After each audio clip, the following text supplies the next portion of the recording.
Welcome to my show. I'm Barrie-Louise Switzen. The Woman's Connection is a program about events shaping women's lives and giving you authentic power. Our guest today is a woman who is an expert in wines, and we're going to have an explanation about wines and demystify some of the stigma attached to wines. And I'd like to welcome Winnie Burwell from Where There's Wine, There's Winnie. Hi, Winnie, good to see you. Thank you so much for joining me today.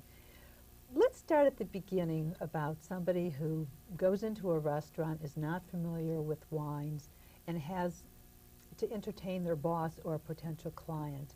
What are some of the things that they should know about wine? Well, usually you try to go to a place that you know or that you've been to before. And sometimes that's possible, sometimes that's not. But if you are lucky enough to choose the place, then certainly go in ahead of time. Look over the menu.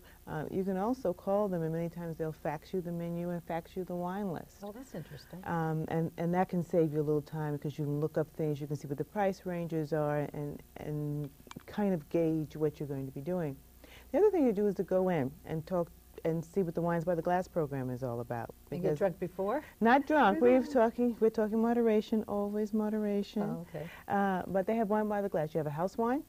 That's usually a simple wine. It is trying to please the largest number of people, so it doesn't have that much distinctive character.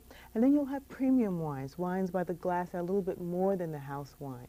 Try what they are. So that way you can pair sometimes, instead of buying a whole bottle of wine for the first course, have a glass of wine, one of the premium Wine by the Glass selections, and then also later on for the second course or third course, have a bottle of wine. There are a number of ways to play with that. Now, do you pick a white wine to go with fish, a red wine to go with meat? That certainly is the basic accessory for many times that we know. But many times what you also want to do is look at the sauce. That's why you need to study the menu. Look at the sauce. The sauce will change your selection sometimes because many times you can do, I know myself, I've had fish in a red wine sauce, so I went with a red wine. So, so many of the condiments that go along, the spices, will change some of your selections sometimes. Oh, you just never think about a sauce changing the whole selection there. And the spices and the ingredients, certainly. Now, okay, we ordered a bottle. How many bottles do you order for a table, or what's the rule of thumb to order? Let's say you're entertaining 4 people. Well, I always think of, well, depends on how much they drink, of course, but if it's a business meal, everybody's probably watching themselves. If it's in the evening, they may drink a little bit more, but many times you want to at least have 2 bottles. Usually, if that's one of the only things that only beverage you're going to be having. Do you order 2 of the same kind? No, well, it depends. If you like, you may order one and not like it, and you may say, well, you know, this goes well, but let's explore and see something else.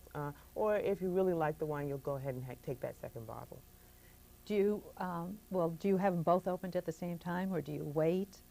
Many times you want to wait because you may find someone that doesn't drink wine. You may have someone that may only take a sip or 2 of wine, so you may not really need the second bottle. But if that wine is going to take you through the whole meal, then you many times are going to have the second bottle because it's going to start opening up and have some complexity, particularly if it's a wine that has different layers of flavors and taste. Now, let's say you go into the restaurant, and this is your first time and you didn't have an opportunity to go before, get the menu faxed to you or the wine list faxed to you. How do you indicate to the waiter or the sommelier what price range that you can afford to spend? Well, what you usually do is look, many times there's only one wine list on the table, many times, not always. And as the host or hostess, you will have that in your hand. And you will tell the waiter, the captain, or the sommelier, you know, I'm looking at this kind of wine. Or, you know, you don't have to mention the wine. You can point and then kind of point at the price point so that the person helping you gets an idea that you're looking to spend maybe $30 a bottle, not the $80 a bottle. And many times they'll say, this is the idea I'm looking at. I'm looking in this range. I've tasted this wine before, but I'm looking for something new. Sometimes the sommelier, don't get offended, sometimes the sommelier, the captain, will ask you, what kinds of wines, what kind of things do you drink? So that they can get an idea of your style. We all have a style of wine.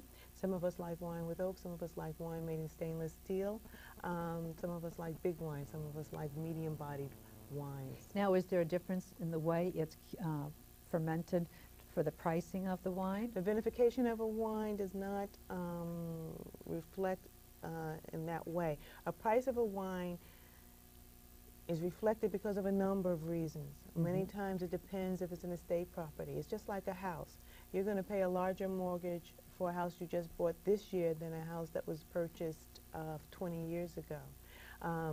Land prices, if we're talking California, Napa Valley, I don't know what the price is now, but a number of years ago, an acre of land was over $50,000. That was just for the land. That had nothing to do With anything else. with grooming it and getting it ready and planting and working it.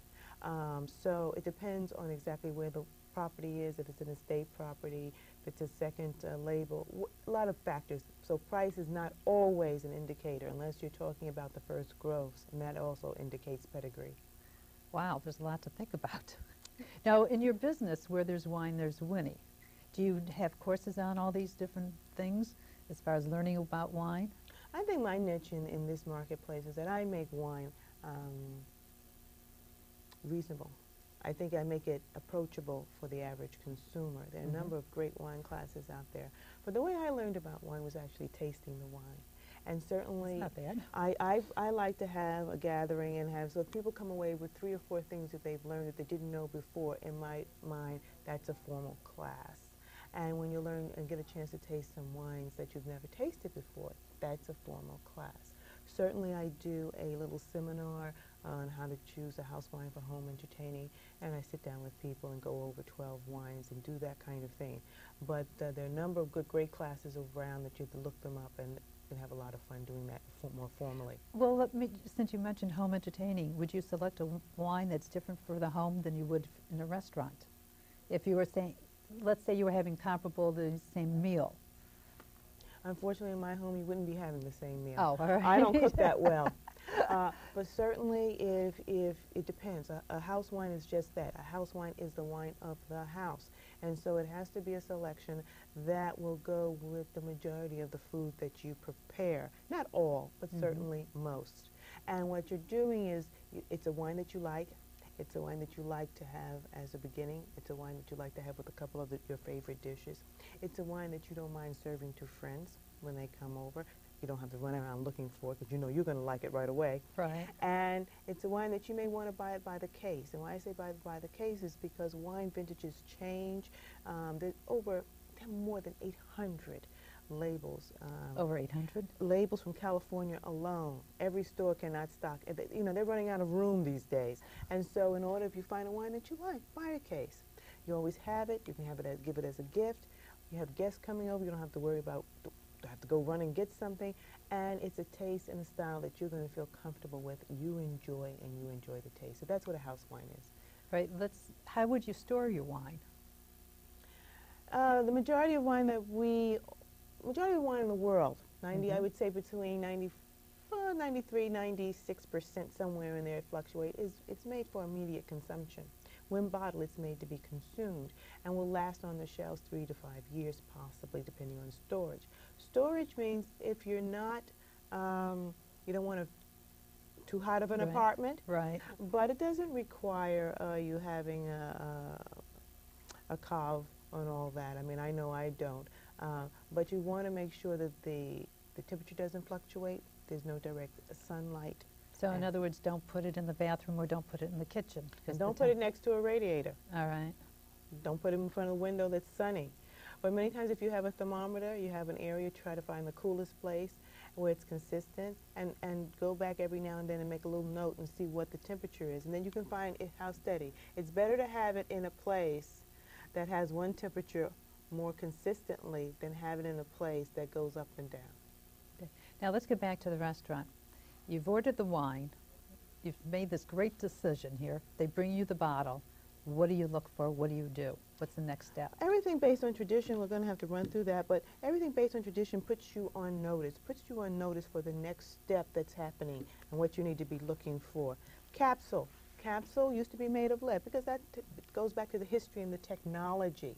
All right, so that Oh. used to be able to keep the cork in, because maybe they didn't have the kind of technology we have today. Uh-huh. And it also kept it clean, because cellars are damp, dusty, dirty, moldy places. And the cork is a living thing. It's still living after it comes off Well, the tree? it comes from a tree, but I mean, Right. it's not something plastic that we made up. Okay. I mean, a lot of corks now are becoming plastic, but this cork in general is something that comes and has to be sanitized to kill the organisms. Oh, interesting. Because otherwise, if it's not, then you have a little problem with the cork. So, you take off the area there. Many times it's no longer lead, now it's plastic, because we don't need that anymore. But you want to look. I like it cut under the second lip, because years ago, if the wine came in contact with the lead, it changed the taste. But I just think it looks better, so I like it there. You want to look at the cork. It puts you on notice. It puts you on notice that a clean cork. So that gives you an idea, okay, things seem to be all right now. You want to take your corkscrew. You want to go in, hopefully, to the center if you can. You don't want to twist the bottle. You want to twist the cork, okay? Gives you a little leverage. You bring it up. Okay. Take it out. What does the cork do? Now people present the cork to you when you're at. I usually smell it, but I have the foggiest idea what I'm doing. Well, you don't want to smell it particularly. I mean, you can smell it if you have nothing else better to do, but many times you'll get a funky cork.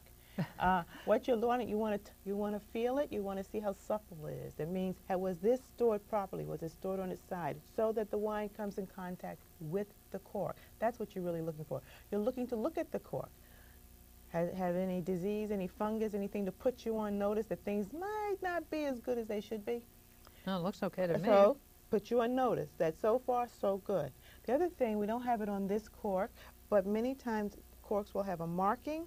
They will have the name of the wine, depending on what the wine is from. Gives you an idea, so that if you open, suppose you order 3 or 4 different bottles of wine, Right. you can make sure that you're authenticating. When you look at the cork, you are authenticating the wine, because if the wine has its own name or some kind of mark, it lets you know that you've gotten the right thing. Sometimes it's possible to switch a label and not know it, not realize it, but the label comes off. So what happens in that case? Let's say the wine that you just opened, or they just opened for you, is not the same as what was on the cork. Then you bring it to the person's attention. Okay, and let's say the wine is a better wine than what you ordered. Then you What don't bring it to their happens? attention. It happens very, very rarely. I only bring it up because it happened to me once when I was a captain, and the label had come off it early, and they put it back on, and the wrong label had been put on a wine, and the customer got a better wine. Wow. And when they ordered the second bottle, they got the wine they originally ordered, and they said, It doesn't taste good. the corks are different. I said, ooh.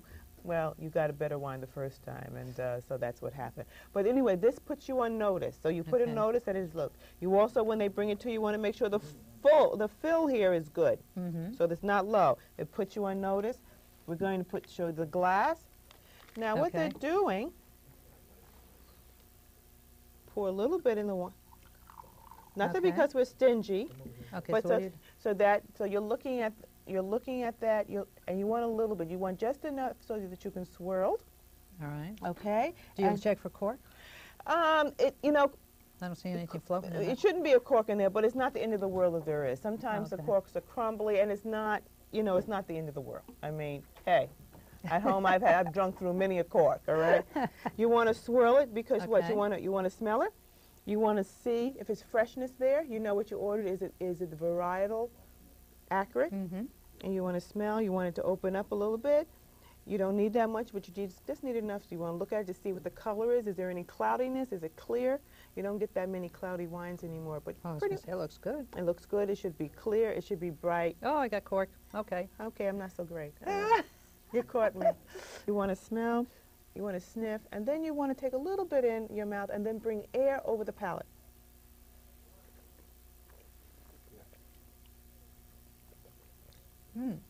Clean? Is it fresh? Is it what you expected? All right. If it's not what you expected, doesn't mean the wine is anything wrong with the wine. That means that's your decision. So you But can't is send it back. You shouldn't. I mean, people say, I don't like the wine. That's a decision. It's like you don't like the house. What do you want? You bought it. But the point, if it's bad, if it's not sound, Right. certainly send it back. But this is clean, it's fresh. Then you, that signals to the captain, to the waiter, to the sommelier to pour. You haven't had enough. You have not had enough. I guess not. But it's fresh, it's clean, and that lets you know then you can pour and put it on. You also want to be, you know, when they bring it to you, that you're always checking the label to make sure it also is what you ordered, and it's the vintage that you ordered. Vintages change. So when someone brings the bottle to you to look at before they open it, check the name, check the vineyard, if it's a special vineyard designation, and check the vintage. It makes a difference? It makes a difference. It may make a difference to you. If it's a wine that you prefer a particular vintage and you don't want, you've tasted and you don't want the next vintage, then certainly it makes a big difference to you. Oh, great. The other thing you might want, and after you know, as you're drinking and swirling and sniffing and drinking and swirling and choking, you're not choking. Only you are choking. We're not choking. But also remember, and it's very interesting, when you're planning a dinner party, whether you're planning it at home or in a banquet hall or whatever, something, your flowers, many times you want a bouquet, something added on the table, make it pretty and festive. Make sure, many times there are flowers you can ask for unscented.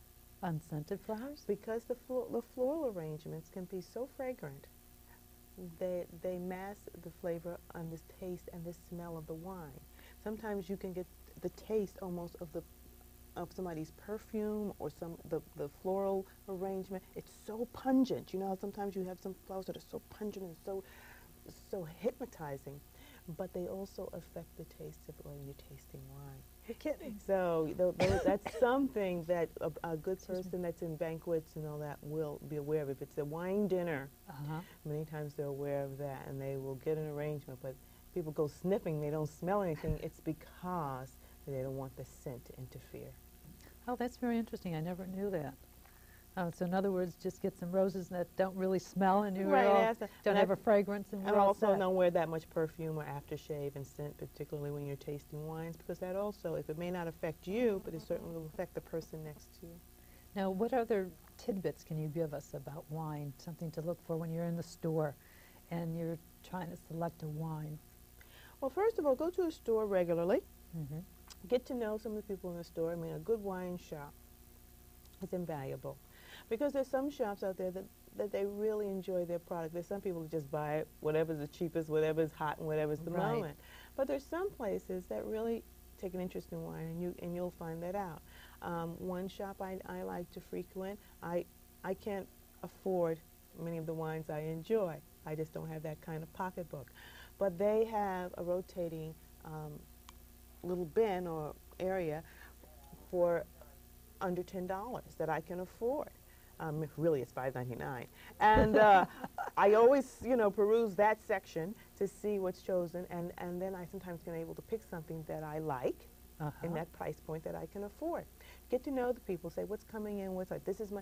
Don't be afraid. Go in and say this is my budget. Right. This is what I've got. Not to be ashamed. I got $8. Can you give me? What can I give for $8? You know. Try to remember what I used to do and still do. There's so many labels. That's why they try to make them as distinctive as possible, make them color, you know, something that you can recognize when you see them on the shelf. Try to, when you have a finished bottle, if you can't get the label off, I used to put it on my windowsill so that I could see it, so that I could recognize it. So that when you go back, you know what you're looking for. And you can tell the person in the store, this is what I've had before. I really liked it. If you don't have that, I'm willing to try something else, but could you give me something in that area, and you know, something in that style? And they can. So get to know, go to a good wine shop, get to know them, let them know, tell them your budget, and have fun. Take some half bottles and taste them that way? Half bottles are great too. Remember about half bottles, the smaller the bottle, the quicker the wine will mature. It will mature. So if you have a half bottle and the wine is mature or over the hill, you've got a chance to still enjoy it in a 750. If that bottle comes in a magnum, which some good wines do come in magnums, then it will last much longer than a 750. So the smaller the bottle. So while a half bottle is great for someone that wants to enjoy a better wine, but may not want to have a full bottle of wine because somebody with them, they drink white, I drink red, or they drink one style, I drink another, and we both want a good bottle of wine. Halves are great. but know that they will deteriorate much more quickly So than in other words, Bobo. you really have to finish them off fast. You have to finish them off fast, I would say that, but you don't have to finish them off I mean, it's fast. not that you can let them sit in the cabinet or something for like a year or 2 years. If they've not been moved, Yeah. and under ideal conditions, they can last. Oh, interesting. They can last. But again, you must taste this like anything else. Every now and then you keep a record. If you've got a case or two, keep a record, taste it every now and then, and make notes. Because what I feel is at its height of taste, you may feel is over the hill. Ah, okay. So It's it's wine is very subjective. Wine is very subjective. One of the things that I find with a lot of wines that I can't drink is they have like a tannic taste or an aftertaste or a bitter something. Talking finish, but I'm not sure if you're talking red or white. It's usually red wines. Okay, well, red wines are bigger wines. They're made to last longer. And what you're maybe tasting is a young wine. Ah. And most Americans, I'm sorry to say, we don't have the history, we don't have the stockpile of wines like the Europeans had to deal with, because after Prohibition, we had to start all over again. And it wasn't until the baby boomers really got interested in the wines in the 60s that we really started building this stockpile and really going full steam ahead. So we drink wines at much too young.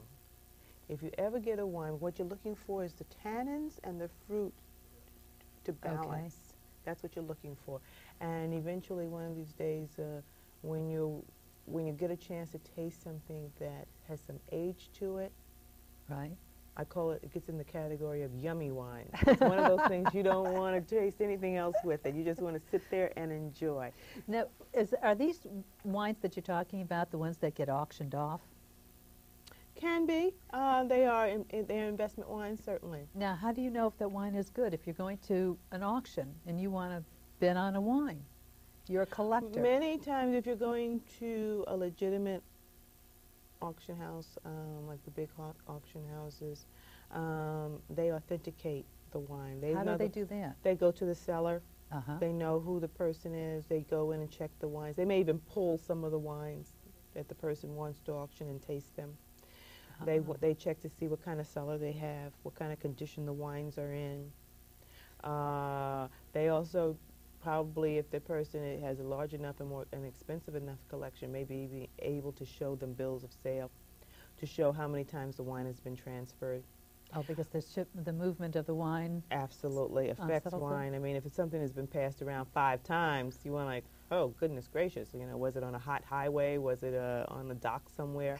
You want to know, authenticate the wine. Sometimes when you have these charity auctions and it'll say, this particular magnum is straight from the chateau, straight from the vineyard, straight from the cellar itself, meaning that it has pretty much never been moved since bottled, and therefore it has a more premium rate than something that's been owned and in the family at so and so and so, unless you know that that person has a magnificent collection and keeps it in temperature-controlled situations, and so they authenticate the wine. So that when you're bidding on a wine, right, you can be pretty sure it's pretty okay, unless they say sold as is, like. And don't bid on it. Well, then buyer beware. Puts you on notice that things may not be exactly what they seem.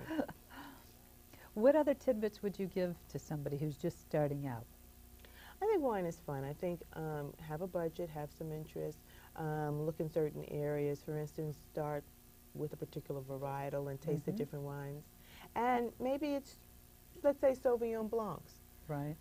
Say you got $15. Go to the wine store and say, look, I would like 2 to 3 bottles of Sauvignon Blanc for $15, and then study that. Read a chapter here and there. That kind of thing. Just play with it. Have some friends over. Is there any particular magazines that you would recommend? Wine Spectator. Wine Spectator Spectator? is the premium wine and food. And pretty much all the magazines, now have some column on wine. I would just say taste And sample is and for your sample heart's consent. and make notes and just enjoy. Have fun with it. And then as you get more into it, you'll follow through. Oh, terrific. Winnie, I want to thank you so much for joining me today. It's been wonderful. You got to get one of those yummy wines Yeah, so you yeah. don't cough next time. All the best to you and the very best. Thank you very much. Salute. Salute. And thank you for joining us today. It's been wonderful having Winnie Burwell from Where There's Wine, There's Winnie. And if you'd like some more information, you can contact me at Post Office Box 918 Ansonia Station, New York, New York 10023.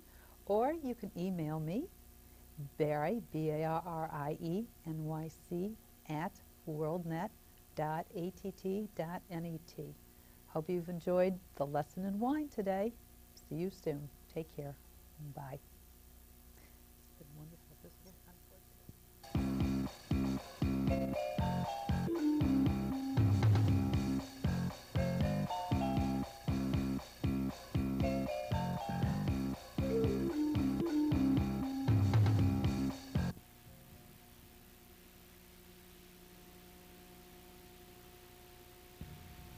Tape media courtesy of Quantigy.